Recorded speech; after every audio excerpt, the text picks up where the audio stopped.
हो, कहीं भी जाओ, कभी भी संबंध, इस दुनिया से संबंध कितना भी जोड़ो, इस संसार से संबंध कितना भी जोड़ो, लेकिन धर्म पर आरूढ़ होकर धर्म का आचरण करते हुए आप इस संसार से कितना भी गहरा, कितना भी गंभीर संबंध बना लो, कोई दिक्कत नहीं है। और जिस दिन आपने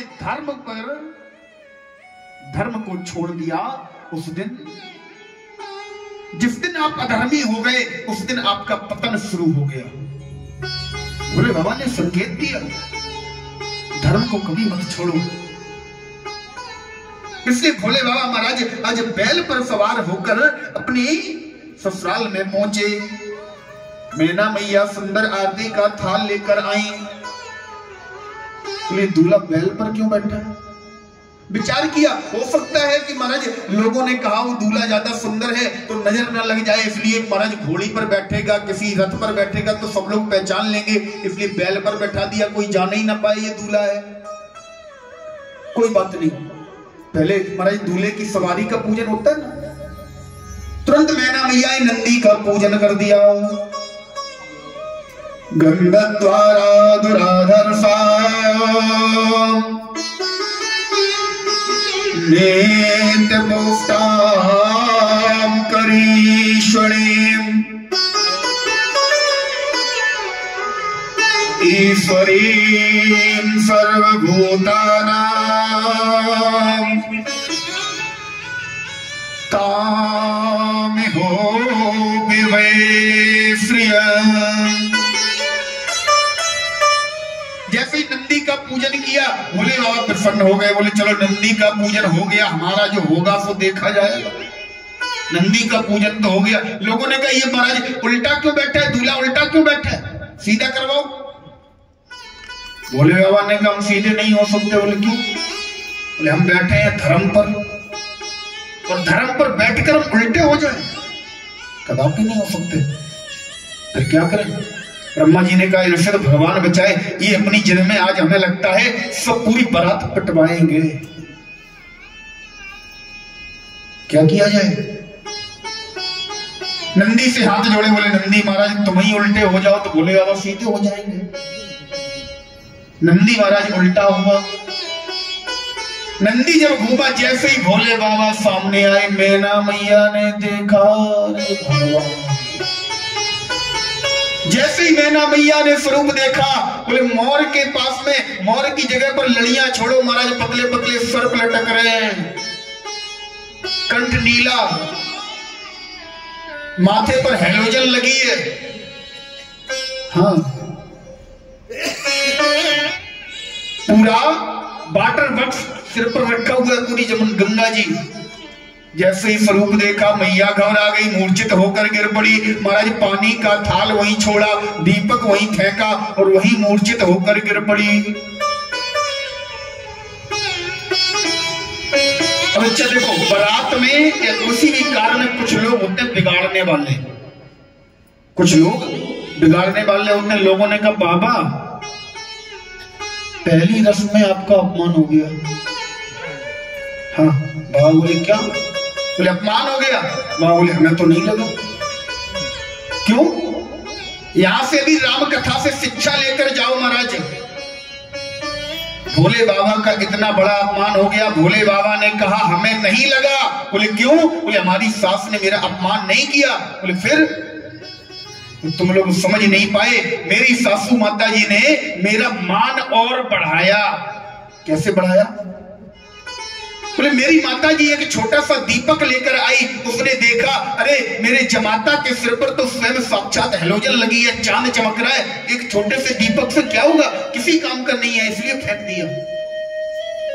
बोले जल का पात्र क्यों फेंका? बोले जब मेरे सिर पर गंगा जी है तो एक लोटा जल मुझे क्यों दिखाएगी वो, इसलिए जल का पात्र भी फेंक दिया।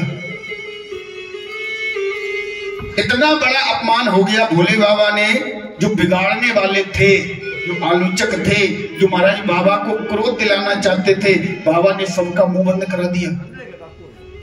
और अक्सर ऐसा होता है हमारे समाज में, हम जब भी कहीं संबंध जोड़ने जाते हैं, अक्सर बारातों में हमने देखा है, जरा सी बात हुई, नाश्ता 2 मिनट लेट हो गया, भोजन 2 मिनट लेट हो गया, महाराज जो व्यक्ति संबंधी है वो तो कुछ नहीं कहेगा, आसपास के लोग भड़का देंगे, बोले बताओ इतना समय हो गया 10 मिनट से हम तुम बारात लेके बैठे हो कि भोजन शुरू नहीं हुआ।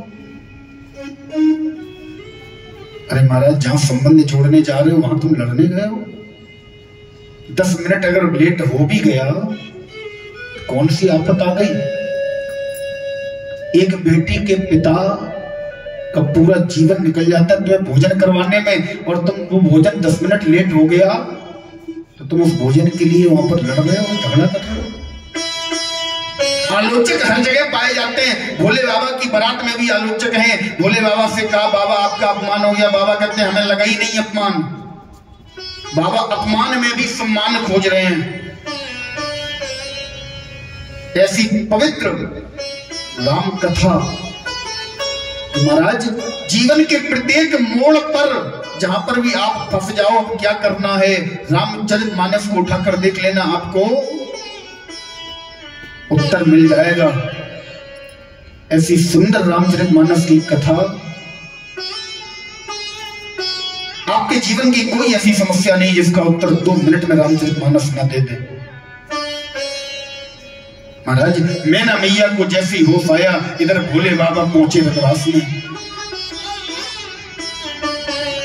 मैना मैया को जिस समय ऊंचा से जगी, पार्वती को पास बुलाया, पार्वती को गोद में बिठाया, एक ही बात कह रही है, हे विधाता नारद कर में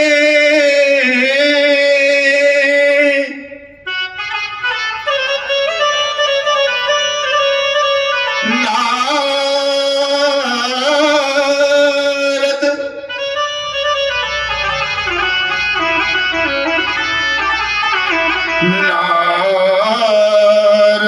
कर में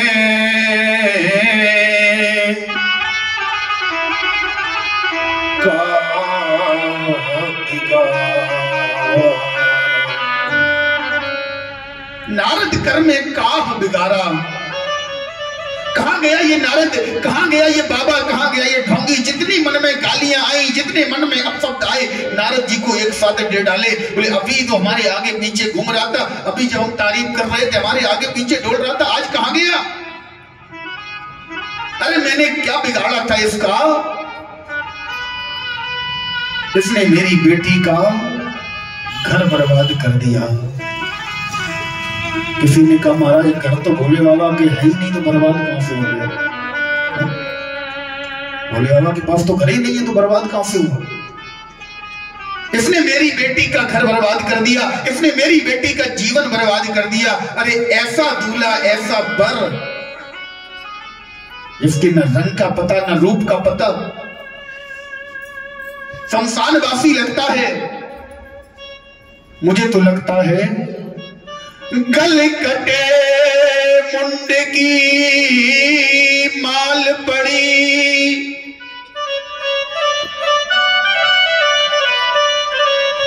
ये पूजा भंग कराता है। ये कोई सनातनी भी नहीं लग रहा, ये कोई वैष्णव भी नहीं लग रहा मुझे लगता है कोई अघोरी है।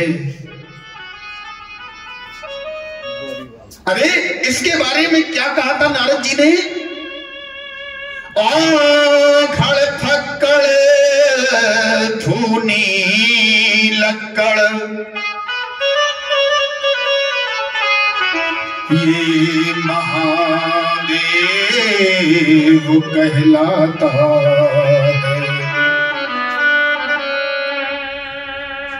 गल कटे मुंड की माल पड़ी, ये पूजा भंग कराता है। अरे मुझे लगता है नारद ने कहा था ये महादेव है, ये महादेव कहलाता है। मुझे लगता है ये कोई औघड़ी है, कोई अघोरी है। लोग इसकी पूजा करते होंगे। अरे नारद, तुमने मेरे साथ कौन से जन्म का बदला लिया? कौन से जन्म का तुमने मेरे साथ ये अन्याय कर दिया? मैंने हिमाचल राज ने, मेरी पुत्री पार्वती ने तुम्हारा क्या बिगाड़ा था कि तुमने ऐसा वर उसे बता दिया जिसे पाने के लिए वो दिन रात तपस्या करती रही।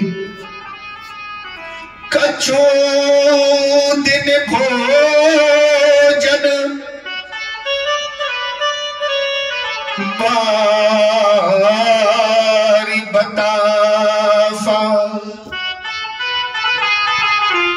इतना कठिन तप मेरी पुत्री ने किया। अरे अगर ऐसा दूल्हा मेरी पुत्री को मिलना था,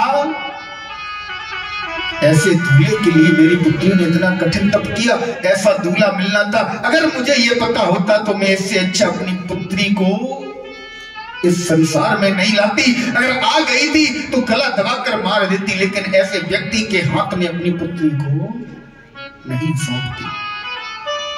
अरे कोई जरा नारद को ढूंढ कर लाओ, इसे बुलाकर मेरे सामने तो खड़ा करो, ये गया कहां? इसने मेरा सारा जीवन बर्बाद कर दिया।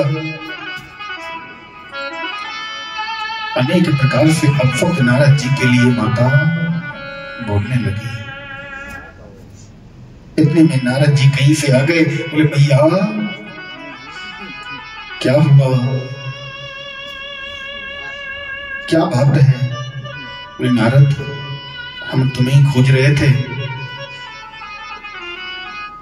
ये तुमने हमारे साथ किस जन्म का, किस पाप का बदला लिया? नारद, इसमें दोष तुम्हारा नहीं है। मुझे लगता है विधाता ने मुझे किसी पाप का फल दिया है। मुझे लगता है कोई ना कोई मेरा प्रारब्ध ऐसा रहा होगा जिस प्रारब्ध के फल स्वरूप मुझे ये फल मिल रहा है।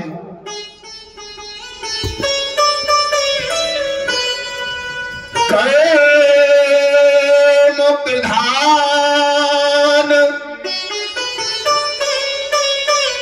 बेसुर जिराखा,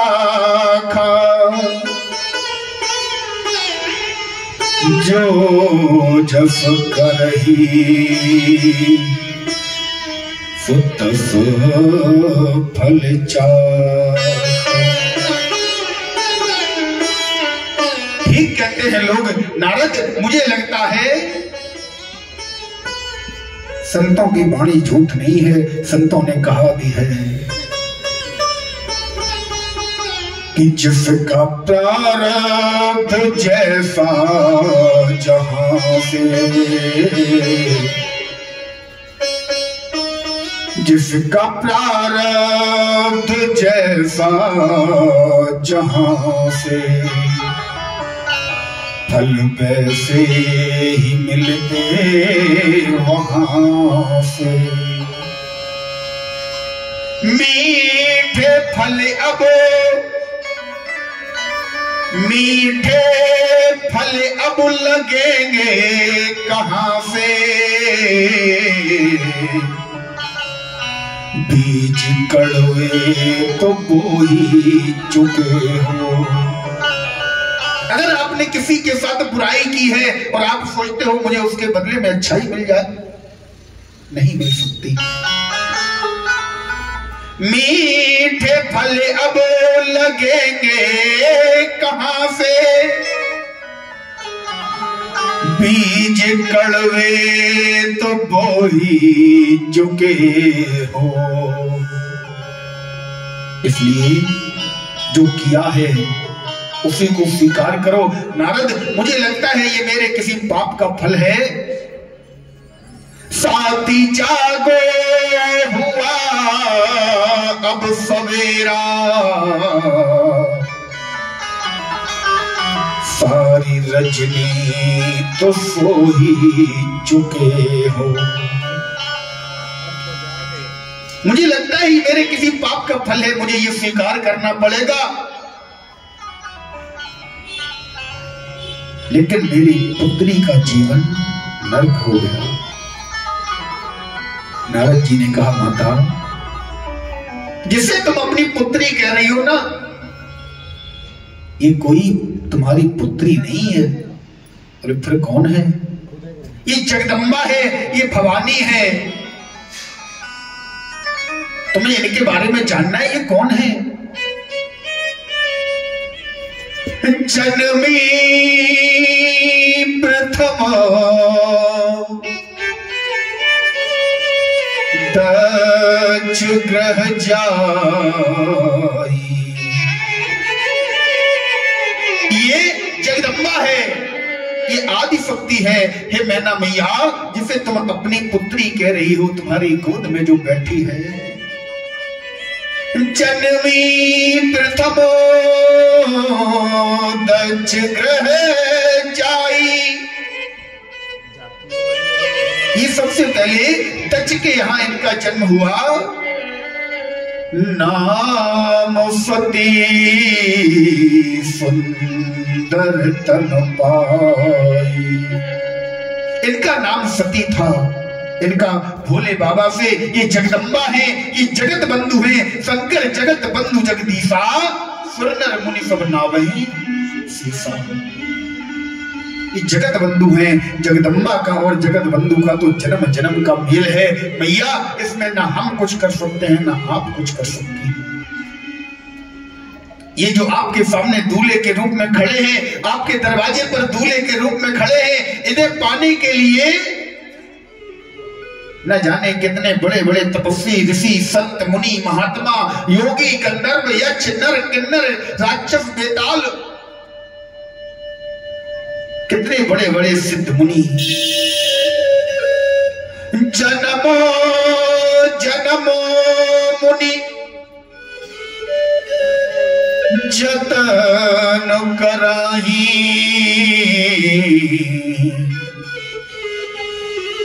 अंतराम कहतावत नाही। ऐसे भोले बाबा, ऐसे महादेव, तुम क्या समझती हो तुम्हारी पुत्री को सहज में प्राप्त हो गए? नहीं भैया, ये तुम्हारी पुत्री का अधिकार है। ये साक्षात जगदम्बा है। इसलिए प्रत्येक बार जब जगदम्बा अवतार लेकर आएगी तो महाराज प्रत्येक बार जगत बंधु उसका वर्णन करेंगे। अनेक प्रकार से भोले बाबा के सामने आज भोले बाबा के बारे में नारद जी ने जब मैया को समझाया तो मैया के नेत्रों के ऊपर से महाराज अंधकार रूपी कपाट, अंधकार रूपी पर्दा हटा। मैया पहचान गई ये कौन है। आज ब्रह्मा जी ने एक पीतांबर वस्त्र ले जाकर भोले बाबा को दिया। बोले बाबा, हमारी आपसे केवल एक विनती है, अब इस वेश को हटा दो और ये साधारण सा पीतांबर, ये पीतांबर आप धारण कर लो और पीतांबर धारण करके विवाह की जो भी रस्में हैं उन्हें पूरा किया जाए। आज बाबा ने ब्रह्मा जी के कहने से पीतांबर धारण किया। मंडप के नीचे सप्तऋषियों ने बैठकर बड़े ही सुंदर साखोच्चार के साथ बाबा का विवाह संपन्न करवाया।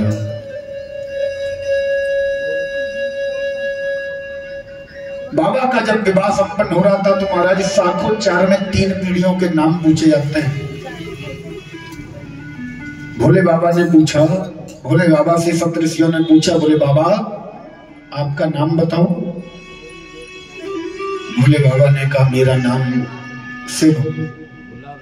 अपने पिताजी का नाम बताओ। अब शिव तो अजन्मा है, शिव आदि पुरुष है। बोले नाम किसका बताएं? किसी ने कह दिया ऐसा कह दो, एक काम करो अपने पिताजी का नाम बोल दो ब्रह्मची। ब्रह्मची मतलब ब्रह्मा। तो भोले बाबा ने कहा मेरे पिताजी का नाम ब्रह्मा। बोले अच्छा तुम्हारे पिताजी का नाम ब्रह्मा, तुम्हारे पिताजी के पिताजी का नाम? अब क्या कहें? तो किसी ने कह दिया कह दो विष्णु। तो भोले बाबा ने कह दिया विष्णु, लेकिन चाहिए 3 पीढ़ियों के नाम साखोच्चार में। अब किसी ने पूछा महाराज तो फिर विष्णु के पिताजी का नाम? अब भोले बाबा चक्कर में पड़ गए, किसका नाम ले? भोले बाबा बोले देखो सप्तऋषियों, मेरे बाप ब्रह्मा, ब्रह्मा के बाप विष्णु, तीनों के बाप हम। हाँ, तुम्हें साकुचार पढ़ना हो तो पढ़ो, विवाह करवाना हो तो करवाओ, नहीं तो हम चले वैसे ही ब्रह्मा जी के कहने से पीताम्बर पहनकर बैठे हैं। बड़ी ही धूमधाम से आज मैना मैया के आंगन में भोले बाबा का विवाह हुआ। एक सुंदर सी झांकी आप लोगों के सामने प्रस्तुत की जाएगी। बड़े ही भाव से झांकी का दर्शन करेंगे, तब पश्चात आगे की कथा।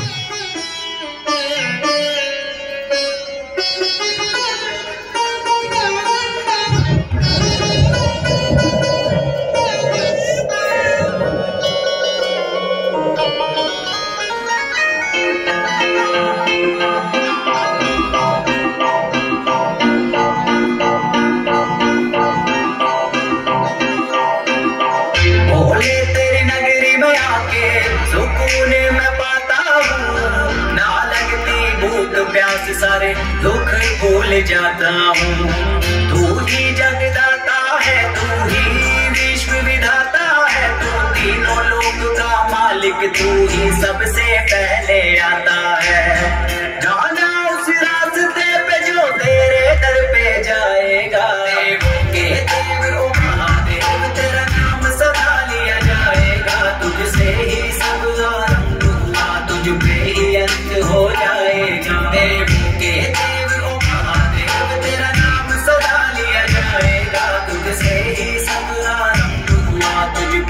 अंत हो जाएगा। ओ जय शिव शंभू महादेव तेरा डमरू बजता जाएगा। चाहे जिंदगी कर ले आ जाए, बस ओमकार रह जाएगा। ओ जय शिव शंभू महादेव तेरा डमरू बजता जाएगा। चाहे जिंदगी कर ले आ जाए, बस ओमकार रह जाएगा। देवों के देव ओ महादेव तेरा नाम सदा लिया जाएगा। तुझसे ही सब आरंभ हुआ, तुझ पे ही अंत हो जाएगा। देवों के देव ओ महादेव तेरा नाम सदा लिया जाएगा। तुझसे ही सब आरंभ हुआ, तुझ पे ही अंत हो जाएगा। ओ नाथों के नाथ एक तू ही दीनानाथ, तू ही कैलाश, तू ही सोमनाथ, तू ही शिव शंकर, तू ही शंभुनाथ, तू ही जटाधर और तू ही भूतनाथ, तू ही नागेश्वर, तू ही रामेश्वर, तू ही अमरेश्वर, तू ही विश्वेश्वर, तू ही भीमेश्वर, तू ही ध्रुवेश्वर,